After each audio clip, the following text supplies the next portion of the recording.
Cat. Cat లో C ఎలా పలుకుతాం? Cat.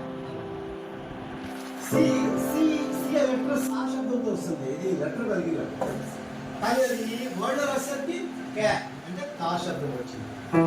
అంటే ఇంకోటి చెప్పు, కాట్ మంచం. మంచాన్ని కూడా అంతే. కాట్ ని సి వాటి కాట్ ని సాట్ అనుకోండి. ఎందుకంటే సీని సాగా ఉంటుంది కదా, అలా ఇంకోటి క్యాచ్ సాచ్ ఇంకా కార్, అందుకని సార్.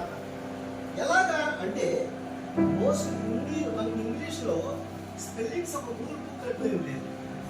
చిన్నప్పటి నుంచి బాగా ప్రాక్టీస్ చేస్తే వస్తుంది ఒకటి. రెండోది మనకు చేయగా చదవగా చాలా స్పెల్లింగ్స్ని తర్వాత ప్రొనౌన్సియేషన్ మనం అలవాటు పడిపోతాం. ఇది ఒక గ్రాడ్యువల్గా చేసేటువంటి ప్రాక్టీసే కానీ ఇది బై హార్ట్ చేసేది కాదు. లేదా చాలా తక్కువ రూల్స్ ఉన్నాయి.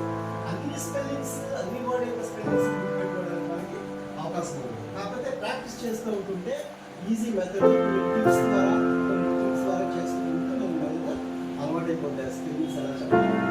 సో ఈ సి అనేది ఈ సా శబ్దంతో లేవా సార్ అంటే ఉన్నాయి. చూడండి ఒకటే వర్డ్ చెప్తాను, యాక్సెస్. యాక్సెస్ అని పదం వినాలి.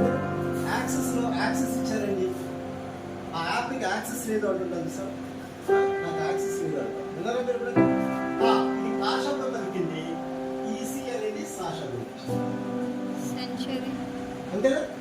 ఇంకా చెప్పండి. ఇంకా పర్సెంట్.